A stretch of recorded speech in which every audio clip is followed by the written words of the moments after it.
Welcome to our channel. Today we how to uninstall Leadpages tracking pixel easy tutorial step by step clearly. To uninstall the Leadpages tracking pixel, start by logging into your Leadpages account. Navigate to the dashboard of your Leadpages account. From the dashboard, locate and click on the account icon in the lower left corner.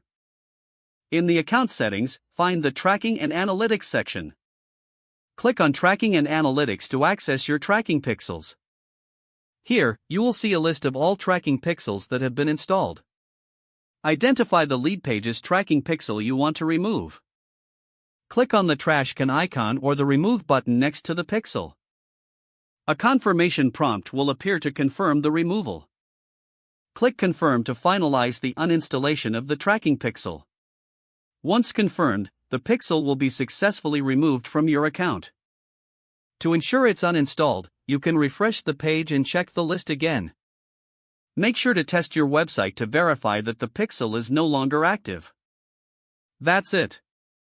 You have successfully uninstalled the Leadpages tracking pixel. If the page does not load, refresh the browser or try again in a private or incognito window.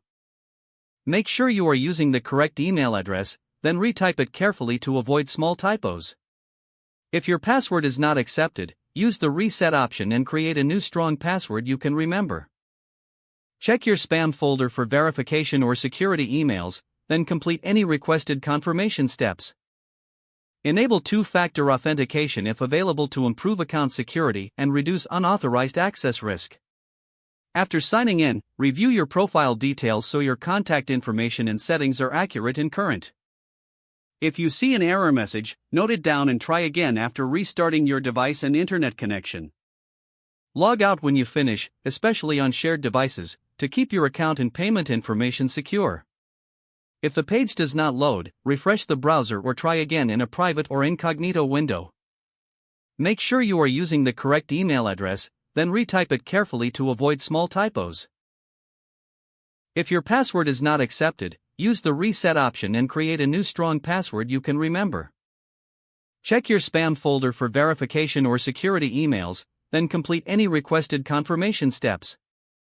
Enable two-factor authentication if available to improve account security and reduce unauthorized access risk. Don't forget to like this video and subscribe to our channel for more step-by-step tech guides.